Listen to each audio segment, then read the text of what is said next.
बिस्मिल्लाहिर्रहमानिर्रहीम। अस्सलाम वालेकुम नाजरीन, आप देख रहे हैं अंदर की बात फ़याज़ राजा के साथ और आप देखते हैं मुझे मेरे यूट्यूब चैनल और फेसबुक पेज के ऊपर।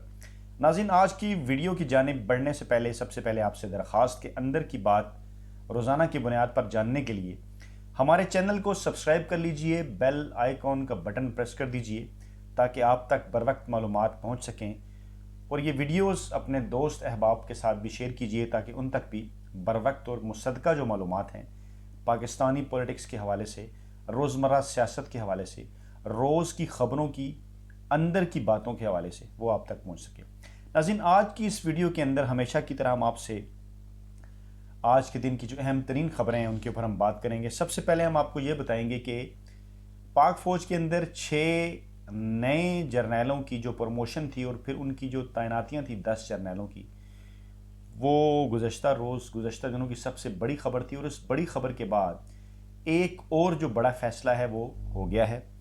वो बड़ा फ़ैसला है मुस्तकबिल के वज़ीर आज़म के हवाले से।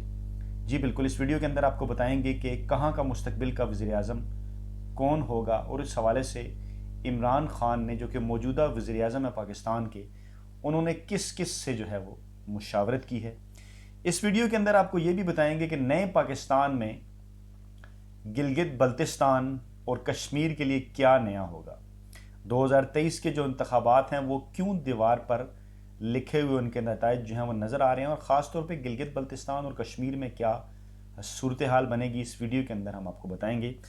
तो सबसे पहले हम आज के दिन की सबकी बड़ी खबर की जानिब चलते हैं और वो ख़बर ये है कि वज़ीर-ए-आज़म पाकिस्तान इमरान खान, जो कि गुज़श्ता कुछ दिनों से जो है वो मुशावरत में मसरूफ़ थे, उन्होंने अली अमीन गंडापुर और सैफुल्लाह नियाज़ी के साथ जो है वो इस मामले के ऊपर मुशावरत की। और ये मामला था गिलगित बल्तिस्तान के नए वज़ीर-ए-आज़म के हवाले से। जी बिल्कुल, पाकिस्तान तहरीक इंसाफ वहाँ 33 में से 23 नशिस्तें लेकर जो है वो 2/3 मेजॉरिटी हासिल कर चुकी है। अरकान असम्बली ने हलफ भी उठा लिया है। धांधली धांधली का शोर करते तमाम अरकान असम्बली जो है असम्बली के अंदर पहुँच गए हैं और अब मरहला है वज़ीर-ए-आज़म के इंतखाब का। और उसके लिए 2 उम्मीदवार जो हैं वो पाकिस्तान तहरीक इंसाफ की जानिब से सामने थे। एक उम्मीदवार जिनकी जीत के हवाले से बड़ी ख़बरें आपने सुनी, जिनका नाम फ़तहुल्लाह खान था। फ़तहुल्लाह खान ने पीपल्स पार्टी के उम्मीदवार के साथ सरतोड़ मुकाबले के बाद जो है वो ये इस हल्के की जंग जीती, उनका नाम था। और मजबूत उम्मीदवार जो है वो गर्दाने जा रहे थे। तहम कुर्रा फ़ाल जो है वो अस्तोर 1 का जो हल्का है GBLA 13, वहाँ से जो पाकिस्तान तहरीक इंसाफ के कामयाब उम्मीदवार हैं बैरिस्टर खालिद खुर्शीद, उनके नाम निकला।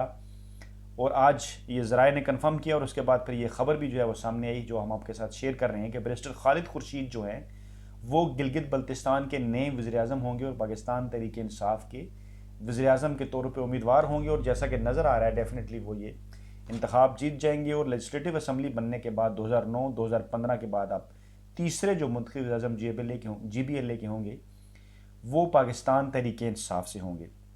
PTI द्यामेर अस्तोर डिवीज़न के सदर हैं खालिद खुर्शीद साहब। 2018 में उन्होंने तहरीक इंसाफ ज्वाइन की। कारकुनान की तरफ से फ़तहुल्लाह खान का नाम भी सामने आया, लेकिन आखिरी जो कुर्रा-ए-फ़ाल है वो बैरिस्टर खालिद खुर्शीद के नाम निकला।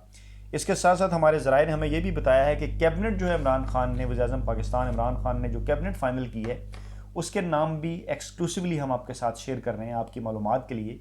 वतन से दूर बैठे जो लोग पाकिस्तानी पॉलिटिक्स के अंदर इंटरेस्ट रखते हैं, जो जानना चाहते हैं, हमारे जो कुछ दोस्त अहबाब अमेरिका के अंदर, यूरोप के अंदर, मशरिक़ वस्ता के अंदर, दीगर अरब कंट्रीज़ के अंदर और दीगर पूरी दुनिया में जहाँ जहाँ पाकिस्तानी मौजूद हैं, उनकी मालूमात के लिए हम आपको ये बता दें कि फ़तहुल्लाह खान जो कि उम्मीदवार थे वज़ीर-ए-आज़म के, उनको सीनियर वज़ीर बनाया जा रहा है प्लानिंग एंड डेवलपमेंट का। और सलीम मनवा साहब वज़ारत वर्क्स के वज़ीर होंगे। राजा ज़िक्रिया मकपून जो हैं वो जंगलात के वज़ीर के तौर पे उनका नाम सामने आया है। आज़म खान वज़ीर तालीम होंगे गिलगित बल्तिस्तान के। गुलबर खान वज़ीर सेहत होंगे। शम्स लोन जो हैं वो उनके हवाले वज़ारत ख़ुराक की जाएगी। पानी और बिजली के जो वज़ीर हैं वो मुश्ताक हुसैन होंगे। हाजी अब्दुल हमीद जो हैं वो बल्दियात के वज़ीर होंगे। ज़राअत की वज़ारत काज़म अली साहब को दी जाएगी, जबकि राजा नासिर अब्बास मजलिस वहदतुल मुस्लिमीन, उनके लिए सियाहत की जो नशिस्त है, वो सियाहत की जो वज़ारत है वो रखी गई है। तो इस तरह से ये जो नाम है ये फाइनल किए गए हैं गिलगित बल्तिस्तान की कैबिनेट के हवाले से। और प्राइम मिनिस्टर के लिए तो मैंने आपको बता दिया कि बैरिस्टर खालिद खुर्शीद का नाम है। अब अपनी वीडियो का जो दूसरा हिस्सा है उसकी जानिब बढ़ते हैं और मैं आपको ये बताऊंगा कि गिलगित बल्तिस्तान के अंदर ये मार्का जीतने के बाद अगला जो मार्का जो अगले वर्ष दूसरी सेमाई के अंदर 2021 की वो कश्मीर के इंतखाबात का है। तो उस हवाले से आज बैरिस्टर सुल्तान चौधरी जो कि कश्मीर में पाकिस्तान तहरीक इंसाफ के सरबराह हैं, उन्होंने आज जो है वो वज़ीर-ए-आज़म इमरान खान से बात की है।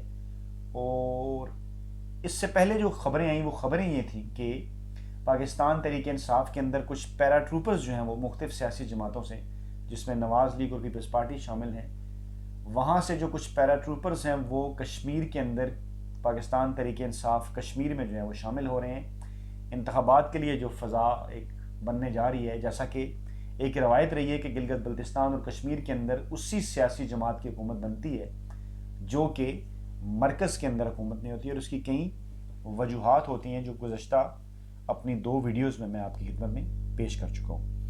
तो उस हवाले से क्योंकि खबरें आई तो पैरा ट्रूपर्स आ रहे हैं तहरीक इंसाफ में, कारकुनान के अंदर कुछ इज़्तिराब था। सुल्तान चौधरी जो हैं वो काफ़ी अरसे से तहरीक इंसाफ में हैं वहाँ के, उनके भी कुछ तहफ़्फ़ुज़ात थे। उस हवाले से गुफ्तगू हुई और फ़ैसला हुआ इस हवाले से भी कि पैरा ट्रूपर्स की बजाय जो कि है, जैसा कि गिलगित बल्तिस्तान में आज़ाद उम्मीदवार पाकिस्तान तहरीक इंसाफ के खड़े हो गए थे और उन्होंने कई लोटों को, बड़े उम्मीदवारों को शिकस्त दी, तो कश्मीर के अंदर भी यही मशवरा दिया गया वज़ीर इमरान खान को कि अपने कारकुनान के ऊपर जो है वो ज़्यादा ट्रस्ट किया जाए, हैवी जो कैंडिडेट हैं उनके साथ साथ। तो इस हवाले से इमरान खान ने जो उनका जो एक मौक़िफ़ था वो भी बताया, उनका जो तरीक़ाकार आगे होगा। उन्होंने कुछ डायरेक्शंस भी दी बैरिस्टर सुल्तान महमूद चौधरी को, और ये भी कहा कि गिलगित बल्तिस्तान में तहरीक इंसाफ जो है वो इलेक्शन के लिए अपने उम्मीदवार उतारने में कुछ लेट हो गई थी। कश्मीर में जो है वो ऐसा ना किया जाए और कश्मीर के अंदर जो इलेक्शन की तैयारियां हैं वो बर वक्त शुरू कर दी जाएं, ताकि कश्मीर जैसे सेंसिटिव और अहम जो इलाका है पाकिस्तान का, उसमें भी मरकज़ पंजाब, खैबर पख्तूनख्वा और गिलगित बल्तिस्तान के बाद वहाँ पे जो है वो पाकिस्तान तहरीक इंसाफ की जो हुकूमत है वो बने जमहूरियत के नतीजे में, और फिर एक कोहेरेंट वे से जो है वो एक मुश्किल मिजाजी के साथ, एक सबको साथ ले के, इस रियासत के जितने भी हिस्से हैं उनको साथ ले के जो है वो एक तरह की पॉलिसीज़ के साथ जो है वो मुल्क में तरक्याती काम आगे बढ़ाए जाएँ। यकीनन तहरीक इंसाफ की नज़र, इमरान खान की नज़र अपने जो उनका दौरे हुकूमत है उसका जो सेकंड फेज़ है जो कि फरवरी मार्च में सेनेट के इलेक्शन के बाद शुरू होगा, उसको क्योंकि उन्होंने फोकस करना है। और उस दौरान जो है वो कश्मीर के इलेक्शन भी होंगे और फिर लोकल बॉडीज़ के इलेक्शन की तरफ भी जो है वो तहरीक इंसाफ बढ़ेगी। तो ये सारी चीज़ें मुस्तकबिल के कश्मीर और मुस्तकबिल का जो गिलगित बल्तिस्तान है नए पाकिस्तान के अंदर, उनका मुस्तकबिल भी नए पाकिस्तान से इसलिए जुड़ा हुआ है क्योंकि नए पाकिस्तान के अंदर तहरीक इंसाफ की हुकूमत इस वक्त जो है वो पहली दफ़ा वज़ीर-ए-आज़म पाकिस्तान के होंगे जो कि अपनी 5 साला आइनी मुद्दत पूरी करेंगे और पाकिस्तान के सूबों और पाकिस्तान के जो हिस्से हैं, चारों सूबों के अलावा गिलगित बल्तिस्तान और कश्मीर के अवाम को जो है वो साथ लेके आगे बढ़ेंगे। तो नाज़रीन, ये थी आज की अपडेट्स, आज की अहम तरीन ख़बरें और उनके अंदर की बातें जो हमने आपके साथ डिस्कस की। अपना बहुत ख्याल रखिएगा, दुआओं में याद रखिएगा। अल्लाह हाफ़िज़।